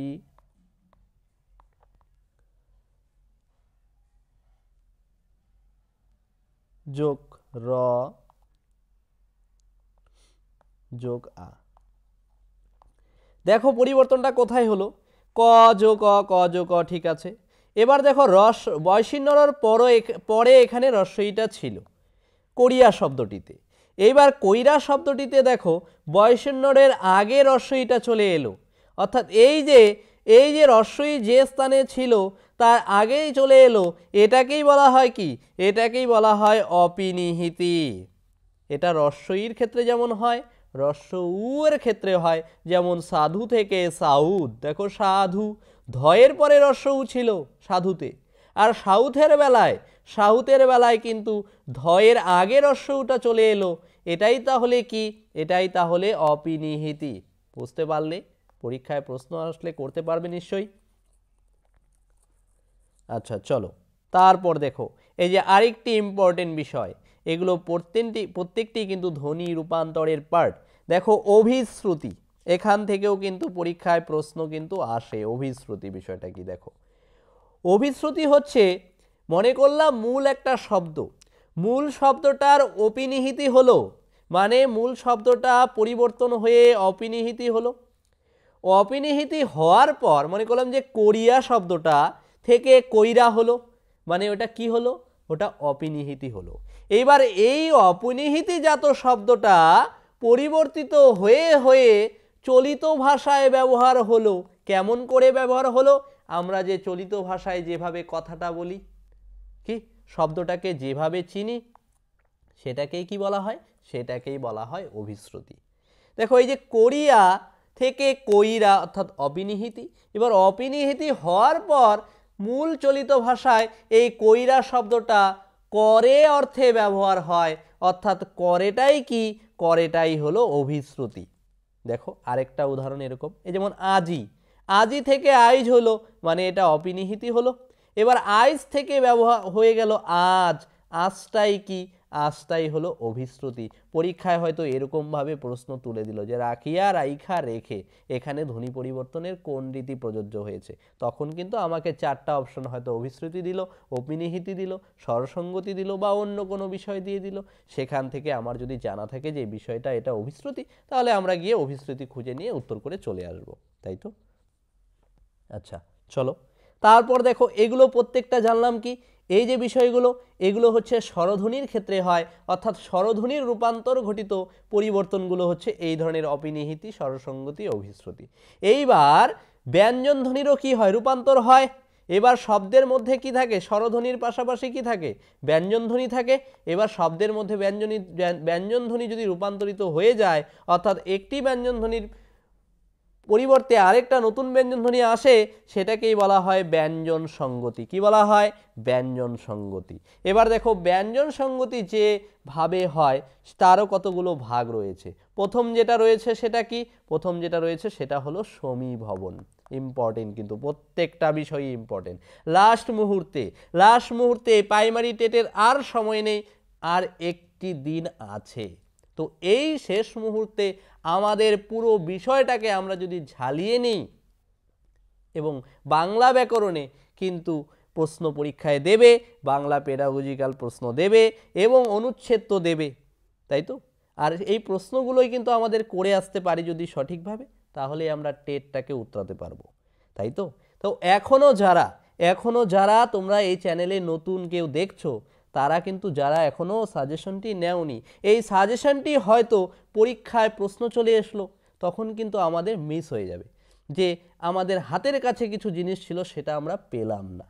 কি তাই শেষ মুহূর্তে বলছি, যারা এখনো নেয়নি, এই 2 দিনের মধ্যেই তোমরা যদি পুরো বিষয়টা একবার রিভাইজ দিয়ে যাও, আশা করি তোমরা প্রশ্ন উত্তর করতে পারবে, কারণ আমরা সহজভাবে বিষয়টাকে ক্লাসে বোঝাচ্ছি এবং নোটেও সুন্দর করে সহজ করে আলোচনা করা আছে। দেখো সমীভবনটা কি, তাহলে শব্দের মধ্যে যদি যুক্ত ব্যঞ্জনধ্বনি থাকে, যুক্ত ব্যঞ্জনধ্বনি যদি থাকে, তখন সেই যুক্ত ব্যঞ্জনধ্বনি কি হয়, পরিবর্তিত হয়, মানে রূপান্তরিত হয়। কিভাবে রূপান্তরিত হয়, সমধ্বনিতে রূপান্তরিত হয়। ঠিক আছে, সমধ্বনি মানে একই ধ্বনি, যুক্ত ব্যঞ্জনে যে ধ্বনি ছিল, হয়তো একটা ক আর একটা ব, রূপান্তরিত হয়ে দুটাই ক হলো বা দুটাই ব হলো। এই যে দুটাই ক হওয়া, দুটাই ব হওয়া, এটাকেই বলে সমধ্বনিতে রূপান্তরিত হওয়া। এবার এই বিষয়টা যখন হয়, তখন সেটাকে বলা হয় কি, তখন সেটাকে বলা হয় সমীভবন। দেখো উদাহরণটা ভালো করে বুঝবে, এই উদাহরণগুলো থেকেই প্রশ্ন আসে। দেখো চন্দন থেকে চন্দন হয়েছে, অর্থাৎ এখানে আমরা কি খুঁজবো, যুক্ত ব্যঞ্জন খুঁজবো। দেখো চন্দনে যুক্ত ব্যঞ্জন কি আছে, দন্তন্য আর দ, আর রূপান্তরিত হয়ে চন্দন হয়েছে, অর্থাৎ দেখো যুক্ত ব্যঞ্জনে কি হয়েছে, দন্তান্ন যোগ দন্তান্ন। কি বললাম তাহলে সংজ্ঞাটাতে, এই যে যুক্ত ব্যঞ্জন দন্তান্ন আর দ, এটা কি হলো, এই দটা যুক্ত হয়েছিল, এই দটা রূপান্তরিত হওয়ার বেলায় দন্তন্য চলে এসেছে দয়ের জায়গায়। কি সমধ্বনি হয়েছে কিনা, যুক্ত ব্যঞ্জন ভেঙেছে কিনা, তাহলে এটাই কি সমীভবন। যেমন একইভাবে গল্প থেকে গপ্প, দেখো লয় পয়ের জায়গায় প পয় হলো, বুঝতে পারলে কি না? তাহলে এরকম যদি উদাহরণ দিয়ে প্রশ্ন আসে, অবশ্যই করতে পারবে তোমরা, আর করতে পারলেই তো কি তোমাদের পরীক্ষায় একটা নাম্বার যোগ হয়ে গেল। তো এটার জন্যই তো আমাদের এখানে আসা, এটার জন্যই তো আমাদের শেখা, কি এই নাম্বার পাওয়াটা। এরকম করে একটি একটি মার্কস পেতে পেতেই তো আমাদের পাস মার্কস চলে আসবে, এবং পাস মার্কসকে অতিক্রম করে আরও একটা ভালো মার্কস চলে আসবে, আর আমাদের নামের সঙ্গে জুড়ে যাবে টেট পাসের একটা সার্টিফিকেট। চাও কি না তোমরা বলো? কি তাহলে শেষ মুহূর্তে কি করতে হবে, এই পুরো বিষয়টাকে একবার কি করতে হবে, কভার করে নিতে হবে বিষয়টাকে। তার জন্যই তো বারবার বলা এই সাজেশনটা নেওয়া, তাই তো? আচ্ছা তারপর দেখো কি রয়েছে, বিষমীভবন। বিষমীভবন ব্যাপারটা কি দেখো, এটাও হচ্ছে ব্যঞ্জন সঙ্গতির একটা ভাগ, ভেরি ভেরি ইম্পর্টেন্ট। মনে করলাম কোনো একটা শব্দে একই ব্যঞ্জনধ্বনি পরপর 2 বার আছে, ঠিক আছে, কোনো একটা শব্দ আছে, সেই শব্দে ব্যঞ্জনধ্বনি আছে, স্বরধ্বনি আছে। এবার কোনো ব্যঞ্জনধ্বনি পরপর 2 বার আছে, এবার কি হয়, উচ্চারণ করার সময় আমাদের অসাবধানতার ফলে বা উচ্চারণের ত্রুটির জন্য কি হয়, পরপর 2 বার থাকা সেই ব্যঞ্জনধ্বনি উচ্চারণ করতে গিয়ে আমরা কি করি, সেই ধ্বনিটাকে বদলে দেই। বদলে দেওয়ার ফলে কি হয়, উচ্চারণের কিন্তু একটা পার্থক্য লক্ষ্য করা যায়। অর্থাৎ তাড়াহুড়োজনিত কারণে এটা হয়। এই যে পার্থক্যটা হলো সেটাই হচ্ছে কি বিষমীভবন। দেখো উদাহরণটা দেখো ভালো করে। যেমন লালকে আমরা অনেক সময় অসাবধানতার বেশে বা ধ্বনিগত ত্রুটির ফলে নাল বলে ফেলি, বা ব্যস্ততার ফলে লয়ের জায়গায় ন বলে ফেললাম। এটা কিন্তু আমরা ইচ্ছে করে বলি না। আমাদের যে বাকযন্ত্র রয়েছে, এই যে মুখবিবরের যে অঙ্গগুলো, কি জীব কিন্তু খুব স্পিডে কাজ করছে, তাই অনেক সময় এটা হয়েই যায় যে লালের জায়গায় নাল বলে ফেললাম, এই যে লয়ের জায়গায় ন বলে ফেলা, কি এটাই হলো বিষমীভবন। শরীরের জায়গায় শরীর বলে ফেলা, রয়ের জায়গায় ল, এখানে লয়ের জায়গায় ন, এটাই কি এই যে পরিবর্তনটা হলো, ধ্বনিগত রূপান্তর হলো, এটাই কি বিষমীভবন। বোঝা গেল। এইবার আরেকটি গুরুত্বপূর্ণ বিষয়, যে প্রশ্ন বিগত বছরে এখান থেকে প্রশ্ন আসা টপিক একটা দেখো, ধ্বনি বিপর্যয়। ধ্বনি বিপর্যয়টা কি? এই যে একটু আগে যে বিষয়টা বললাম আমি, যে আমরা অনেক সময় দ্রুত উচ্চারণ করতে যাই, কারণ আমাদের অনেক সময় কথা বলতে গিয়ে আমাদের খুব জোরে কথা বলতে হয়, অনেক শব্দ উচ্চারণ করতে হয়, তো দ্রুত উচ্চারণ করতে গিয়ে অনেক সময় উচ্চারণজনিত কি হয়, ত্রুটি হয়। এইবার ত্রুটিটা কেমন ধরনের হয় দেখো, ত্রুটি কিন্তু বিভিন্ন ধরনের রয়েছে। এবার প্রত্যেকটা বিষয় কিন্তু আলাদা আলাদাভাবে মনে রাখাটাই কিন্তু আমাদের কি কাজ, কেননা প্রশ্ন তো ওইভাবেই আসবে, তাই না? এই যে ত্রুটিটা হলো, ত্রুটিটা কেমন করে হচ্ছে দেখো, পরস্পর স্থান বিনিময় করে ফেলছে কোনো ধ্বনি। এটা আবার কি? মনে করলাম যে স্থানে ধ্বনিটা প্রথমে কোনো একটা শব্দে ছিল, পরবর্তী শব্দে সেই ধ্বনিটার স্থান পরিবর্তন হয়ে ওই জায়গা থেকে হয়তো আগে চলে গেল বা পরে চলে গেল। কি এই যে আগে পরে হয়ে যাচ্ছে ধ্বনিগত উচ্চারণের রূপটা, এই ঘটনাটাকেই কি বলা হয়? এই ঘটনাটাকেই বলা হয় ধ্বনি বিপর্যয়। দেখো উদাহরণটা দেখো। যেমন আমরা কি বলি, অনেক সময় দেখবে আমরা বলে থাকি কিন্তু নিজেরাও, যে রিক্সাকে রিস্কা বলি। রিস্কা বলে যখন ডাকি, এ রিস্কা, কি এ বলে ফেলি কিন্তু কথার মাঝে। তার আমরা ইচ্ছা করে কি বলি না, আমাদের বাকযন্ত্রের এই যে জিহ্বা ক্রমাগত ওঠানামা করছে, অর্থাৎ উচ্চারণে দ্রুত উচ্চারণ করতে গিয়ে এই যে কয়ের জায়গায় স বলে ফেলা, কি মানে ক ধ্বনিটা যেখানে ছিল স ধ্বনিটা চলে আসলো তার আগে, আর ক ধ্বনির সঙ্গে আকার ছিল না, স এর সঙ্গে ছিল, সেটা কয়ের সঙ্গে যুক্ত হয়ে গেল। দেখো সামান্যগত পরিবর্তন, তাতে কি হলো, উচ্চারণটা পাল্টে গেল। শব্দ কিন্তু একই ছিল, কি ধ্বনিগুলো একই ছিল, কিন্তু কি হয়ে গেল, একটু আগে পরে হয়ে গেল। এটাকেই বলা হয় কি, এটাকেই বলা হয় ধ্বনি বিপর্যয়। তাহলে রিক্সা থেকে রিস্কা এরকম উদাহরণ দিলে আমাকে কি লিখবো, উত্তরটা কি করব, তখন সরাসরি গিয়ে উত্তর করব ধ্বনি বিপর্যয়। বা পিশাচ থেকে পিচাস, কি এটা কি পরিবর্তন, ধ্বনি পরিবর্তন। কোন ধ্বনি পরিবর্তন? ধ্বনি বিপর্যয়গত ধ্বনি পরিবর্তন। বোঝা গেল। এবার দেখো পেডাগজিক্যাল কিছু প্রশ্ন। পেডাগজি প্রশ্ন তো পরীক্ষায় দেবেই, তাই তো? আর পেডাগজি প্রশ্নের উত্তর করা কিন্তু খুবই সহজ যদি আমাদের বিষয় জানা থাকে। দেখো বিশ্লেষণ পদ্ধতি, বিশ্লেষণ পদ্ধতিতে কি করা হয়?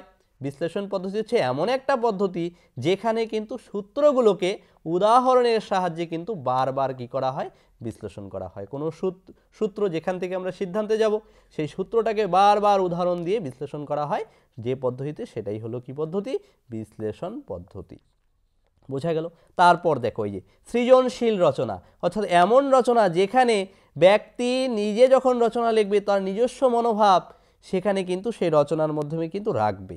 এই রকম রচনা শিক্ষার্থীদের কি দক্ষতা প্রকাশ পায়, এরকম রচনা যদি কেউ শেখে তাহলে তাদের মধ্যে শিল্পবোধ জেগে ওঠে, তাদের মধ্যে ভাষার সৌন্দর্যবোধ জেগে ওঠে এবং কল্পনা শক্তির বিকাশ হয়। এই যে শিশুরা ভাবতে শেখে, কোনো বিষয় লেখার আগে কি লিখবো সেই বিষয়ে যে ভাবনাটা করতে শেখায়, সেটাই হলো কে, এই সৃজনশীল রচনা। কি তাহলে এই বিষয়গুলো কিন্তু সৃজনশীল রচনা কিন্তু করে দেয়। তারপরে দেখো অনুচ্ছেদ রচনা। অনুচ্ছেদ রচনা এর মাধ্যমে আমরা কি করতে পারি? অনুচ্ছেদ রচনা কোনো একটা বিষয় দেয়, সেই বিষয় সম্পর্কে আমাদের বিস্তারিত লিখতে হয়, এটাই তো কি অনুচ্ছেদ রচনা। তার মানে এখানে কিন্তু লিখন দক্ষতার বিকাশ হয় এবং তার পাশাপাশি কিন্তু এই যে কল্পনা শক্তির বিকাশও কিন্তু হয়ে থাকে। তারপর দেখো আমরা টিএলএম ব্যবহার করি শিক্ষাক্ষেত্রে বিভিন্ন। এই যে কম্পিউটার যে টিএলএমটা ব্যবহার করি, এটা কি ধরনের টিএলএম? দেখো এটা কিন্তু একটা মাল্টিমিডিয়া, কারণ এটা এমন একটা উপকরণ যেটা কিন্তু বিভিন্ন কাজ করে থাকে। এই কম্পিউটারকে আমরা বিভিন্নভাবে কিন্তু ব্যবহার করতে পারবো, অনেক কিছু জানতে পারবো, তাই এটা কিন্তু একটা মাল্টিমিডিয়া উপকরণ। বুঝতে পারলে? এবার দেখো ব্যাকরণগত একটি প্রশ্ন দেখো, মনে করলাম যে গাং, ঠিক আছে, গাং শব্দের পূর্ব অর্থ ছিল গঙ্গা নদী। কি গাং বলতে আগে গঙ্গা নদীকে বোঝাতো, এখন কিন্তু গাং বলতে যে কোনো নদীকে বোঝায়। কি তার মানে দেখো অর্থগত বিস্তার হয়েছে কি হয়নি, বা অর্থের প্রসার হয়েছে কি হয়নি। আগে গাং বলতে গঙ্গা নদীকে বোঝাতো, এখন গাং বলতে যে কোনো নদী, গঙ্গার পাশাপাশি আরও 4-5টা নদী, 100,000 নদী। তার মানে কি বিস্তারিত হয়েছে। এই ঘটনাটাকে কি বলা হয় ব্যাকরণগতভাবে? এটাকে বলা হয় শব্দের প্রসার। তাহলে পরীক্ষায় হয়তো এরকম উদাহরণ দিয়ে প্রশ্ন আসলো, তাহলে আমরা নিশ্চয়ই করতে পারবো।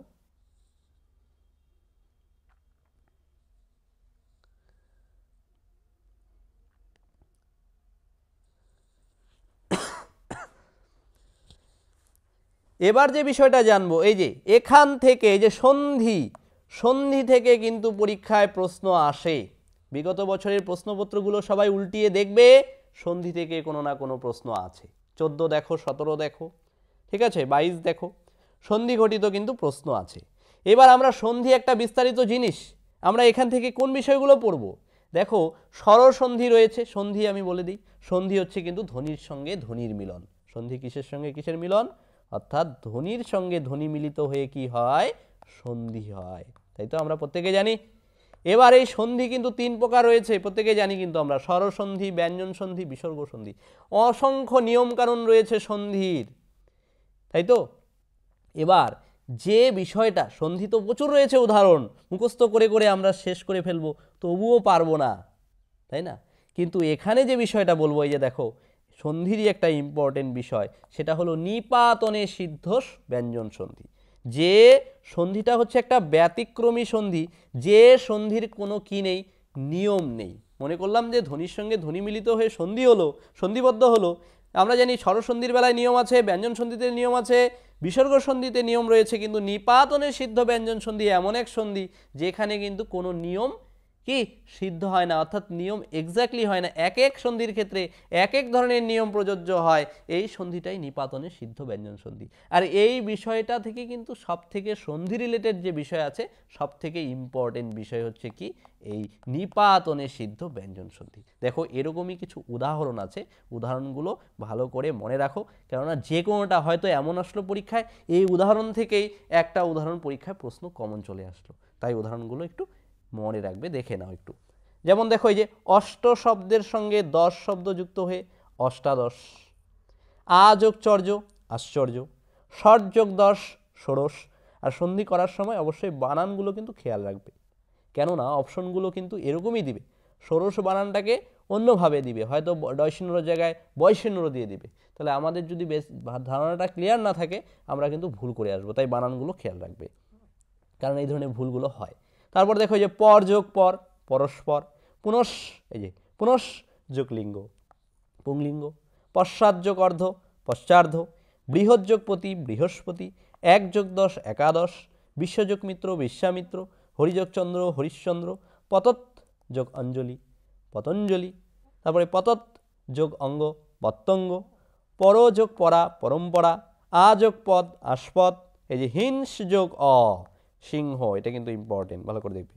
তারপরে দেখো বন যোগ পতি বনস্পতি, দেখবো। তারপরে কি রয়েছে? হিরণ্য যোগ ময় হিরণ্যময়, দিক যোগ লোক দুর্লভ, ঠিক আছে। এই যে দিক হসন্ত আছে, হ্যাঁ, এই ছোট্টখাটো কোথাও হয়তো হসন্তটা দিবে না, তাই এই যে হসন্তটাও কিন্তু খেয়াল রাখবে, কারণ ওই ছোট্ট বিষয়টা না দেখলে কিন্তু ভুলটা করে আসবো, কিন্তু তখন কিন্তু আফসোস করতে হবে আমাদের, তাই না। এইবার দেখো যে বিষয়টা, এই যে পদ ঘটিত প্রশ্ন কিন্তু পরীক্ষায় দেয়, ঠিক আছে। যেরকম বিশেষ্য পদ রয়েছে, বিশেষ্য পদ অর্থাৎ নাম বোঝালে বিশেষ্য পদ, বিশেষ্য পদের শ্রেণীবিভাগ রয়েছে। কি বিশেষ্য পদের বিভিন্ন শ্রেণীবিভাগ আছে, উদাহরণগুলো বিশেষ করে উদাহরণগুলো থেকে প্রশ্ন আসে। হ্যাঁ, আমরা বিশেষ্য পদ কম বেশি জানি। তারপরে দেখবে যেরকম বিশেষণ পদ আছে, বিশেষ্য পদের দোষগুণ অবস্থাকে বোঝায়। এইবার যেটা বিশেষ্য পদের পরিবর্তে আরেকটা পদ ব্যবহার হয়, সেটা হলো সর্বনাম পদ। সর্বনাম পদ কিন্তু ইম্পর্টেন্ট একটা বিষয়। দেখো সর্বনাম পদ, এবার সর্বনাম পদের কিন্তু ভাগ রয়েছে, ভাগগুলো প্রত্যেকটা ভাগ আমাদের জেনে রাখতে হবে। আর সব থেকে বিষয় যেটা জানবো সেটা হচ্ছে উদাহরণ থেকে প্রশ্ন বের করে সেই প্রশ্নের উত্তর করা। দেখো ব্যক্তিবাচক সর্বনাম, ব্যক্তিবাচক সর্বনাম কি? কোনো ব্যক্তির নামের পরিবর্তে যে সর্বনাম পদ ব্যবহার হয় সেটাকেই কিন্তু বলা হয় ব্যক্তিবাচক সর্বনাম পদ। দেখো বলল আমাদের ছোট নদী চলে আঁকে বাঁকে। এই যে আমাদের, এটা কি? আমাদের বলার আগে, অর্থাৎ এখানে এখানে কিন্তু আমাদের বলেছে। এবার এই আমাদের কথাটা বলার আগে হয়তো কোনো একটা বাক্যে এরকম নদীটার নাম বলে দিয়েছে যে কি নদী? বুড়িগঙ্গা নদী, ছোট নদী চলে বাঁকে বাঁকে। এই বুড়িগঙ্গার বদলেই হয়তো আমাদের কথাটা বলে দিল, বা তার পাশাপাশি আরও কয়েকটা নদী। কি এই যে আমাদেরটা ব্যবহার হলো, এই যে কোনো একটা নামবাচক পদ তার পরিবর্তে যে আমাদের কথাটা এলো, তার মানে এটা ব্যক্তিবাচক সর্বনাম। তারপরে দেখো বাংলার মুখ আমি দেখিয়ে আছি, এই যে আমিটা সর্বনাম। কি ধরনের সর্বনাম? ব্যক্তিবাচক সর্বনাম। এই ব্যক্তিবাচক সর্বনাম কিন্তু দুই প্রকারের হয়, একটা হচ্ছে প্রাণীবাচক, কি, আর একটা হচ্ছে অপ্রাণীবাচক। প্রাণীবাচক কিন্তু আবার পুরুষ অনুযায়ী ভাগ রয়েছে। পুরুষ অনুযায়ী যেমন আমি, আমরা, আমাকে, আমাদের, এগুলো হচ্ছে উত্তম পুরুষে। মধ্যম পুরুষে তুমি, তোমরা, আপনি, আপনারা, তুই, তোরা। প্রথম পুরুষে সে, তোরা, তাকে, হ্যাঁ, তাদের, এগুলো হচ্ছে প্রথম পুরুষে। পুরুষ অনুযায়ী কিন্তু ভাগ আছে। আর এই জাতীয় সর্বনামগুলো যেখানে খুঁজে পাবে সেগুলোই কিন্তু তোমরা উত্তর করবে ব্যক্তিবাচক সর্বনাম। ঠিক আছে? আমি, আমরা, আমাদের, তুমি, তোমরা, ঠিক আছে, সেগুলো পুরুষ অনুযায়ী শুধু ভাগগুলো জেনে রাখবো, কিন্তু যখন সর্বনাম পদ বের করবো তখন তো আর পুরুষ বের করতে দিবে না, তখন সর্বনাম পদের কোন ভাগটা আছে সেটা কিন্তু আমরা বের করব। ঠিক আছে? তারপর দেখো, তাহলে এই যে ব্যক্তিবাচক সর্বনামের কথা দুটা ভাগ বললাম, একটা প্রাণীবাচক, একটা হচ্ছে অপ্রাণীবাচক। প্রাণীবাচক তো বললাম প্রাণীদের ক্ষেত্রে। এবার অপ্রাণীবাচক সর্বনাম কোনগুলো? যেমন এই যে তাহা, তা, সেটি, সেগুলি, সেসব, এগুলো হচ্ছে সব অপ্রাণীবাচক সর্বনাম। কেন এগুলো অপ্রাণীবাচক? কেননা এগুলো কোনো ব্যক্তি বা সজীব বস্তু তাদের ক্ষেত্রে কিন্তু ব্যবহার হয় না এই সর্বনামগুলো। কোনো জড় বস্তুর ক্ষেত্রে কিন্তু সর্বনামগুলো ব্যবহার হয়। ঠিক আছে? যেমন কলমটি, কি, বই, বইটি, এটা কিন্তু জড়বস্তু। ঠিক আছে? বইগুলো, এই জিনিসগুলো কথা যখন বলবো, অর্থাৎ এগুলো জড়বস্তুর ক্ষেত্রে কিন্তু এই অপ্রাণীবাচক সর্বনাম হিসেবে ব্যক্তিবাচক সর্বনাম কিন্তু ব্যবহার হয়। ঠিক আছে? উদাহরণ থেকে বের করাটা হচ্ছে সবথেকে বেশি ইম্পর্টেন্ট। তারপর দেখো নির্দেশক সর্বনাম। এই যে দূরের বা কাছের কোনো ব্যক্তি বা বস্তুকে নির্দেশ করতে যে সর্বনাম পদ ব্যবহার হয় তাকে বলা হয় কি? নির্দেশক সর্বনাম। যেমন এই যে এটা, ওটা, এ, এরা, ইনি, উনি, ওহারা, এগুলো কি নির্দেশ করতে ব্যবহার করা। মনে করো কোনো একটা জিনিস দেখছি, এই জিনিসটা আমাকে দাও, এটা আমাকে দাও, ওই যে ওটা আমার ছিল, কি, এরা হয়তো আসছে আমাদের বাড়িতে।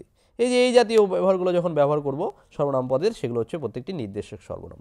তারপর দেখো অনির্দেশক সর্বনাম। অনির্দেশক সর্বনাম হচ্ছে অনির্দিষ্ট কোনো ব্যক্তি বা বস্তুকে, ঠিক আছে, কোনো নির্দেশ করতে যে সর্বনাম পদ ব্যবহার হয় সেটা হচ্ছে অনির্দেশক সর্বনাম। কাউকে আমি চিনি না, হয়তো আমি ঘরে বসে আছি, আমার ঘরের পাশ দিয়ে কেউ গেল, কেউ হয়তো আমার ঘরের পাশ দিয়ে গেল, কে গেল আমি সেটা তো জানি না কে গেল, কিন্তু আমি বুঝতে পেরেছি একজন মানুষ চলে গেল। তারপরে কি নির্দিষ্ট করে বলতে পারছি না কে, যে রাজাই গিয়েছে, রানা গিয়েছে, সেটা কি আমি দেখেছি? না, কেউ গেছে। তাহলে নির্দিষ্ট করে কিন্তু বলছি না যে রাজা বা রানার নাম। তাহলে এই যে অনির্দিষ্ট করে বলা, অর্থাৎ সেটাই কি? অনির্দেশক সর্বনাম। কেউ কেউ, কি, কেউ কেউ হয়তো আমাদের বাড়িতে এসেছিল, যে কেউ হয়তো এই কাজটা করতে পারে, কি, কেউ যদি পড়ে থাকে, যে কেউ টেট পাস করতে পারবে, কি। তারপর এখানে যারা পড়ছে, কিছু কিছু ছেলে মেয়ে কি অবশ্যই তারা পাস করতে পারবে। তবে দেখো জনা কয়েক ছেলে মেয়ে এখানে এসেছিল। তাহলে এই যে কে কে এসেছিল সেরকম করে নির্দেশ করে বলা নেই, অর্থাৎ অনির্দেশক কথা বলতে যে সর্বনামগুলো ব্যবহার হয় সেটা হচ্ছে অনির্দেশক সর্বনাম। বোঝা গেল? এবার প্রশ্নবাচক সর্বনাম। এই যে কোনো প্রশ্ন করতে যে সর্বনাম পদ ব্যবহার হয় তাকে বলে প্রশ্ন বা জিজ্ঞাসা। যেমন কে, কি, কোনটা, কারা, কিসে, হ্যাঁ, ইত্যাদি ক দিয়ে রয়েছে যে প্রশ্নগুলো, কখন, কোথায়, এগুলো সব কি? এগুলো সর্বনাম। কি সর্বনাম? প্রশ্নবোধক সর্বনাম। এগুলো তো তোমরা ব্যবহার জানো। এই কোথায় গিয়েছিলে, তুমি কখন আসবে, কাকে এই জিনিসটা দিয়েছো, বাক্য এরকম দিয়ে দিল, তখন কিন্তু বাক্য থেকে ওই পদটার নিচে দাগ দিয়ে দিল যে এখান থেকে এটা কোন কোন বাচক সর্বনাম, উত্তর লেখো। তখন আমরা উত্তর লিখে দিব যে এখানে প্রশ্ন আছে, কি, তাহলে এটা প্রশ্নবাচক সর্বনাম। আর প্রশ্নবাচক সর্বনাম এর পাশাপাশি দেখবে প্রশ্নবোধক চিহ্ন থাকবে বাক্যের শেষে, সেটা দেখেও বুঝতে পারবো। ঠিক আছে? তারপর দেখো আত্মবাচক সর্বনাম। এই যে সর্বনাম পদ আত্মজ্ঞাপক হয়, ব্যক্তির নিজের সম্পর্কে বলা হয়, নিজেকে বোঝাতে ব্যবহার হয়, সেই সর্বনামকে বলা হয় আত্মবাচক সর্বনাম। ঠিক আছে? যেমন এই যে নিজে, যেমন বললাম আমি নিজে এই কাজটা করেছি, কি, আমি নিজে টেটের ফর্ম ফিল আপ অ্যাপ্লাই করেছি, কি, আমি নিজে করেছি, আমি স্বয়ং করেছি। তাহলে আমি কি, এখানে যে বাক্যটা বললাম এই যে নিজে, স্বয়ং, এগুলো প্রত্যেকটি হচ্ছে আত্মবাচক সর্বনাম। তারপরে দেখো সমষ্টিবাচক সর্বনাম, যে সর্বনাম ব্যক্তি বা বস্তুর ভাবের সমষ্টিকে বোঝায়। সমষ্টি মানে কি? সমষ্টি মানে কিন্তু একের বেশি বোঝাবে। ঠিক আছে, এই সমষ্টিবাচক সর্বনাম কিন্তু আবার বলা হয়ে থাকে সাকল্যবাচক সর্বনাম। নামটা ভালো করে মনে রাখবে, কোথাও হয়তো সাকল্য দিয়ে দিল অপশনে, কি আমাদের জানা না থাকলে কিন্তু পারবো না। তাহলে বোঝা গেল, যেমন সবাই, সবাই আমাদের বাড়িতে এসেছে, কাল সবাই টেট পরীক্ষা দিতে যাবে যারা অ্যাপ্লাই করেছে। কি এই যে সবাই, সবার, সব, এই জাতীয় সর্বনামগুলো হচ্ছে সমষ্টিবাচক সর্বনাম। তারপর দেখো সাপেক্ষ সর্বনাম, যে সর্বনাম পদ দুই বা তার বেশি ব্যক্তি বা বস্তুর ভাবের মধ্যে একটা যোগাযোগ বা সম্বন্ধ তৈরি করে, সেই সর্বনাম পদকে কি বলা হয়? সাপেক্ষ সর্বনাম। যেমন এই যে সে, কোনো একটা বাক্য হবে, যে পড়ে সেই পারে, বললাম যে পড়বে সেই কি করবে, যে মনে করলে এই সাজেশনটা যে পড়বে সেই টেট পাস করতে পারবে, এই যে একটা সম্পর্ক তৈরি করে দিলাম, এটাই কি? এটাই হলো সাপেক্ষ সর্বনাম। তারপরে যিনি জানে তিনি মানে, কি এই যে যিনি তিনি দিয়ে একটা সর্বনাম পদের একটা বাক্য কিন্তু জুড়ে দিলাম এবং একটা সম্পর্ক তৈরি হয়ে গেল। এই যে যাকে তাকে, যত তত, যার সেই, যে সেই ইত্যাদি যে পদগুলো, এগুলো প্রত্যেকটি হচ্ছে কি? সাপেক্ষ সর্বনাম। বোঝা গেল? তাহলে উদাহরণ থেকে কিন্তু প্রশ্ন আসবে। তারপর দেখো কি রয়েছে? পারস্পরিক সর্বনাম। পারস্পরিক সর্বনামটা কি? যে সর্বনাম পদ দুই পক্ষের পরস্পরের নির্ভরশীলতাটাকে বোঝাবে, যে সর্বনাম পদ দ্বারা, সেই সর্বনামকে পারস্পরিক সর্বনাম পদ বলে। অর্থাৎ এখানে ব্যতিহার বোঝাবে। এই পারস্পরিক সর্বনামটাকে আবার কিন্তু ব্যতিহার সর্বনামও বলা হয়। অর্থাৎ এটা কিন্তু বোঝা খুব সহজ। কি কোনো শব্দ, একই শব্দজাত শব্দ পরপর দুবার থাকবে, যেমন এই কাজটা আপনা আপনি হয়ে যাবে, এই যে আপনা আপনি কথাটা, এটা একটা ব্যতিহার বোঝাচ্ছে। অর্থাৎ দুটো শব্দ পরস্পরে কি কাছাকাছি, এটা কি শব্দ সর্বনাম? তাহলে পারস্পরিক সর্বনাম। কি আমার বিশ্বাস সে নিজে নিজেই কি করতে পারবে? নিজে নিজেই পরীক্ষা কেন্দ্রে যেতে পারবে। বলো তার মা মেয়েকে বলছে বা ছেলেকে বলছে, নিজে নিজেই কি করতে পারবে? পরীক্ষা কেন্দ্রে পৌঁছে যেতে পারবে। এই যে নিজে নিজেই, দেখো কাছাকাছি না করি শব্দগুলো, তাই এগুলো কি? পারস্পরিক সর্বনাম। কি বা এই যে এক জোড়া থাকলে, একই শব্দ এক জোড়া কাছাকাছি যদি কোনো শব্দ থাকে, সেটাকে কিন্তু ব্যতিহার বলা হয়। এই জাতীয় শব্দগুলো কি? এই জাতীয় শব্দগুলো কিন্তু পারস্পরিক সর্বনাম। তারপরে দেখো সর্বনামের দ্বিত্ব, এই যে ইম্পর্টেন্ট একটা বিষয়, সর্বনামের দ্বিত্ব। এই যে কেউ কেউ যাওয়ার কথা ছিল, এই যে কেউ কেউ শব্দটা দেখো একই শব্দ পরপর দুবার ব্যবহার হলো, এরকম দুবার ব্যবহার হলে এটাকে বলে দ্বিত্ব। সর্বনাম পদ হয়েছে তাই সর্বনামের দ্বিত্ব, অন্য পদেরও কিন্তু এরকম দ্বিত্ব হতে পারে। বোঝা গেল? তবে সর্বনাম রিলেটেড উদাহরণ দিয়ে প্রশ্ন আসবে, তাহলে যে কোনো প্রশ্ন আসলে অবশ্যই কী করতে পারবে? আশা করি উত্তর করতে পারবে। আচ্ছা চলো, তারপর দেখো আরেকটি ইম্পর্টেন্ট বিষয়, এই যে 2022 স্টেটে এই অব্যয় পদ থেকে কিন্তু প্রশ্ন এসেছিল।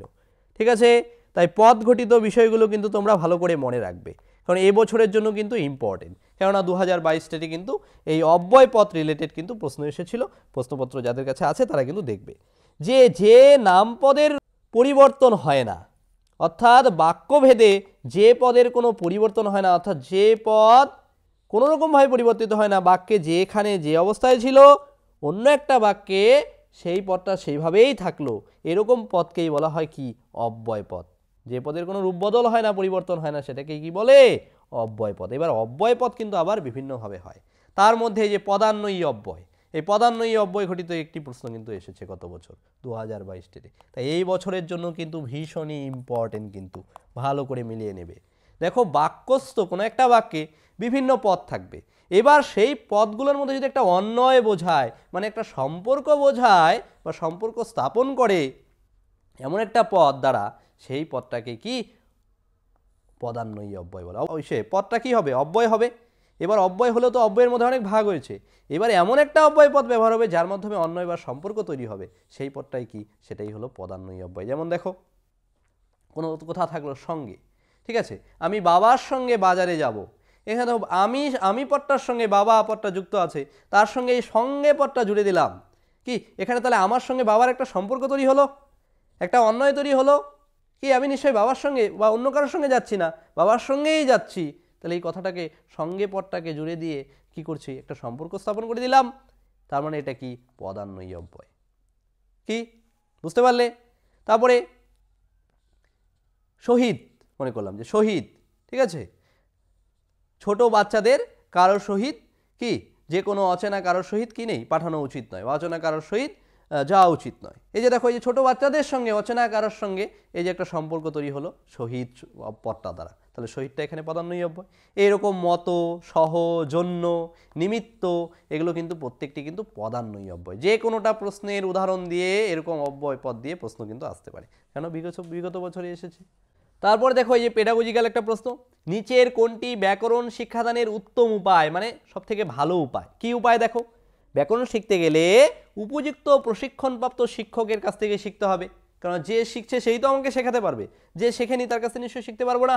এবার পাঠ্যক্রম দেখো, আরেকটা কি বিষয় বলছে, পাঠ্যক্রমকে সঠিকভাবে নির্ণয় করতে হবে, কারণ যে বিষয়ের উপর আমরা শিখবো সেই পাঠ্যক্রমটা অবশ্যই সঠিক হবে। তারপরে বিভিন্ন শিক্ষা সহায়ক উপকরণ ব্যবহার করতে হবে, কেননা শিক্ষা সহায়ক উপকরণ কিন্তু আমাদের পাঠকে কিন্তু সহজ করে দেয়, আমাদের শেখা বিষয়টাকে কিন্তু সহজ করে দেয় কে?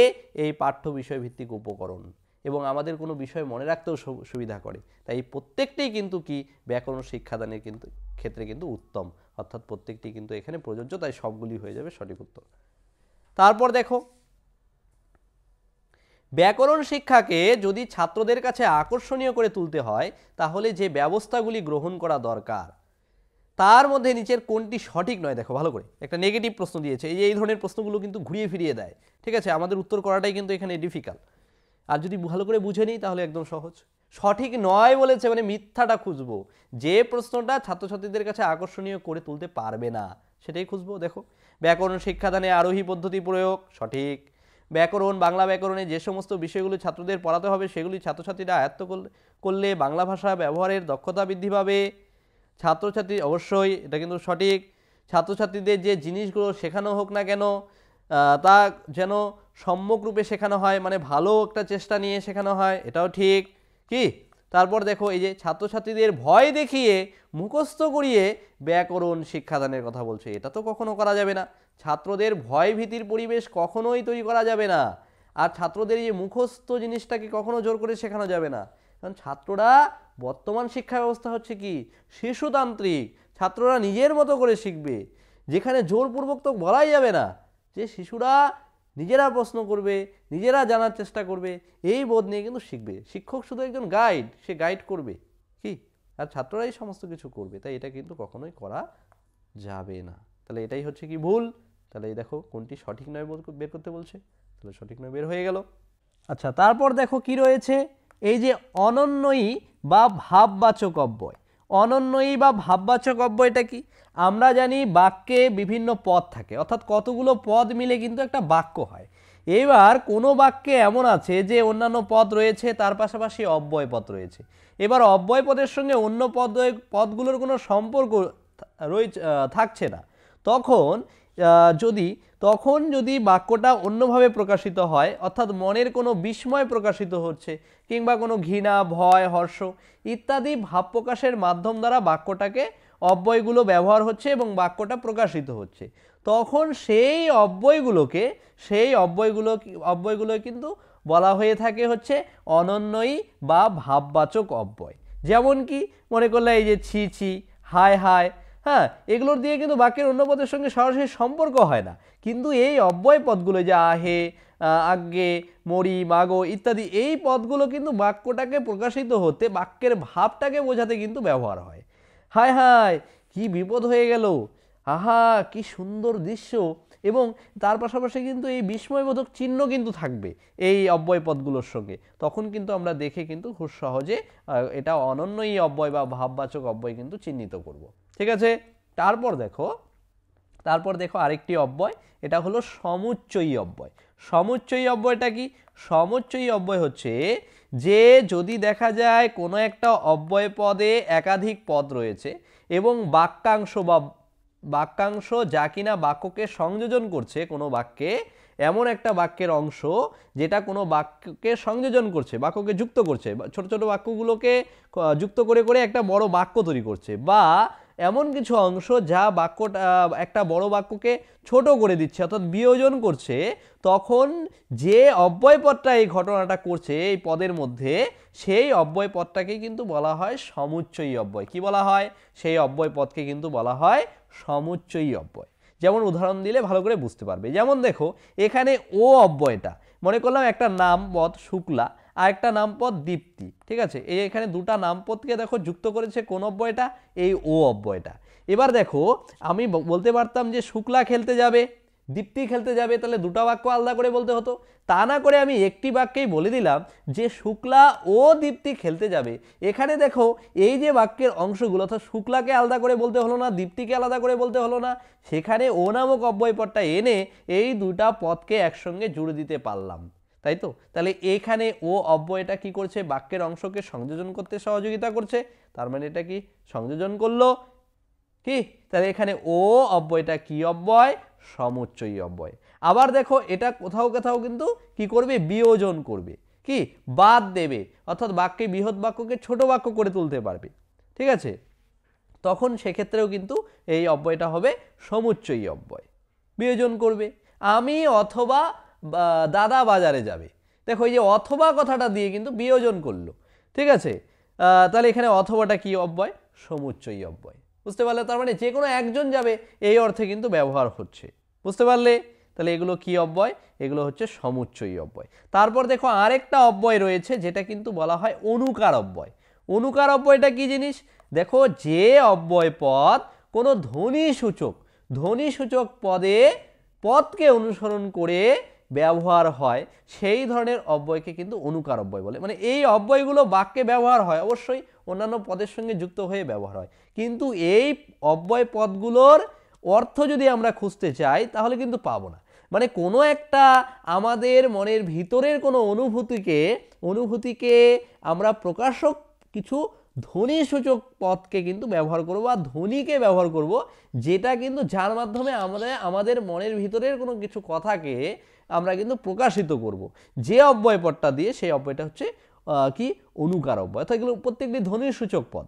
যেমন ঝমঝম, ঝমঝমের কিন্তু আলাদা অর্থ খুঁজে পাচ্ছি না। বৃষ্টিটা কেমন পড়ছে, ঝমঝম করে পড়ছে, তাহলে বৃষ্টি পড়াটাকে আমি বুঝিয়ে দিচ্ছি এই ঝমঝম ধ্বনিগত শব্দটিকে দিয়ে। বা টনটন, ব্যথায় পাটা টনটন করছে, এই যে টনটন দিয়ে মানে ব্যথাটাকে আমি বুঝিয়ে দিচ্ছি, ঠিক আছে, এই যে ধ্বনিসূচক কথাটি দিয়ে। তারপর শো শো করে বাতাস বইছে, হ্যাঁ, কর কর করে বাস পড়ছে, হই হই করে লোকজন চলে গেল, এই জাতীয় পদগুলো, এই পদগুলো হচ্ছে অনুকার অব্যয়। অর্থাৎ এখান থেকে কোন কোন বিষয়গুলো পরীক্ষার জন্য ইম্পর্টেন্ট, সেগুলো হচ্ছে এই যে প্রত্যেকটা অব্যয় পদের চিহ্নিত সূচক যে পদগুলো, ঠিক আছে, এই পদগুলোকে আমাদেরকে চিনে নিতে হবে। আমরা যদি এই পদগুলো চিনে নেই যে এটা পদান্বয়ী অব্যয়, এটা সমুচ্চয়ী অব্যয়, এটা অনুকার অব্যয়, হ্যাঁ, তা এটা সংযোজক অব্যয়, এটা বিয়োজন অব্যয়, তাহলে এই বিষয়গুলো যদি চিনে রাখি তাহলে পরীক্ষায় আসবে এটা কি, পরীক্ষায় আসবে হলো উদাহরণ দিয়ে প্রশ্ন। অর্থাৎ বিভিন্ন উদাহরণ দিবে, সেই উদাহরণগুলো থেকে আমাকে সঠিক অব্যয়পদটা চিহ্নিত করতে দিতে পারে। তখন কিন্তু আমরা যদি এই অব্যয়পদগুলো ব্যবহারগুলো জেনে থাকি তাহলে আমরা সরাসরি গিয়ে উত্তর করতে পারবো, বুঝতে পারলে। তো দেখো এই ছিল মোটামুটি আজকের ব্যাকরণের উপর সাজেশন ভিত্তিক কিন্তু প্রশ্ন, যেখানে কিন্তু ধ্বনি বিগত বছরের পরীক্ষার প্রশ্নগুলো কিন্তু অ্যানালাইসিস করে আজকের এই ক্লাসটা কিন্তু তৈরি করা। তোমরা কিন্তু যারা ক্লাসটি দেখছো তারা কিন্তু বিষয়গুলো ভালো করে আত্মস্থ করবে, কেননা প্রশ্নগুলো কিন্তু এই রিলেটেডই আসবে, অর্থাৎ ধ্বনি থেকে, হয়তো এবছর এটা থেকে আসছে বা অন্য একটা জায়গা থেকে, বা এই যে অব্যয় পদ, বা আমি যে বললাম সন্ধি, কি এই যে এই বিষয়গুলো যদি, বা সর্বনাম পদ, বিষয়গুলো থেকেই কিন্তু ঘুরিয়ে ফিরিয়ে প্রশ্নগুলো কিন্তু আসার একটা সম্ভাবনা আছে। আর এগুলোই কিন্তু অ্যানালাইসিস করে এই প্রশ্নপত্রটা বানানো। তাই তোমরা অতি অবশ্যই কিন্তু সাজেশনটাকে লক্ষ্য করবে এবং এই ক্লাসটা কিন্তু দেখবে। যারা এখনও সাজেশন নিতে বাকি আছো তারা অতি অবশ্যই সাজেশনটা নিয়ে নেবে। আর এই শেষ দিন, ধরতে গেলে একটা দিন রয়েছে পরীক্ষার জন্য, এই একটা দিনকেই তোমরা কাজে লাগাও একেবারে শেষ মুহূর্ত পর্যন্ত। আশা করি তোমরা কিন্তু টেটে অবশ্যই ভালো কিছু করে আসতে পারবে, ঠিক আছে। যারা চ্যানেলে নতুন আছো তাদেরকে বলছি এই চ্যানেলটি সাবস্ক্রাইব করে দিবে। এই ধরনের ক্লাস আমি আরও শেষ মুহূর্তে এই ধরনের ক্লাস নিয়ে আসবো গুরুত্বপূর্ণ, তো সেই ক্লাসগুলো পেয়ে যাবে। বন্ধুরা, তোমরা জানো টেট পরীক্ষার জন্য হাতে কিন্তু আর সময় নেই। যদি শেষ দুদিনে আমাদের ব্রহ্মাস্ত্র সাজেশন নিয়ে খুব স্বল্প সময়ে টেট পাস করতে চাও তাহলে অতি অবশ্যই কিন্তু আমাদের হোয়াটসঅ্যাপ নাম্বারে একবার হোয়াটসঅ্যাপ করে নাও, যেখানে কিন্তু বাংলা, ইংরেজি, গণিত, শিশু মনস্তত্ত্ব ও পরিবেশ প্রত্যেকটি সাবজেক্ট খুব সুন্দরভাবে সাজেশন করে কিন্তু নিয়ে আসা হয়েছে তোমাদের জন্য, যেখান থেকে তোমরা নিশ্চিতভাবে কিন্তু পাস করতে পারবে। যেখানে সিটেট 12 বছরের বিগত 12 বছরের প্রশ্ন কিন্তু উত্তরসহ রয়েছে বাংলাতে, এবং অন্যান্য রাজ্যের টেট পরীক্ষার প্রশ্নগুলোও কিন্তু রয়েছে। তার সঙ্গে বলছি, আমরা 5জন টিচার মিলে কিন্তু শেষ মুহূর্তে তোমাদের জন্য এই ব্রহ্মাস্ত্র নোটটি কিন্তু তৈরি করেছি, যেখানে আমরা প্রত্যেকে কিন্তু টেট পাস এবং সিটেট পাস, সুতরাং আমরা জানি কোথা থেকে প্রশ্নগুলো কিন্তু হয়। তাই অতি অবশ্যই তোমরা এই নাম্বারে একবার হোয়াটসঅ্যাপ করে নাও। শেষ দুদিন তোমরা শুধুমাত্র এই সাজেশনটি প্রিন্ট আউট করে বাড়িতে পড়ো, আর কিচ্ছু পড়ার দরকার নেই। ব্যাস, তাহলে তোমরা টেট পাস করবে, পরীক্ষা শেষে মিলিয়ে নেবে। তাহলে পাস করতে হলে অবশ্যই কিন্তু এই নাম্বারে একবার হোয়াটসঅ্যাপ করে নাও।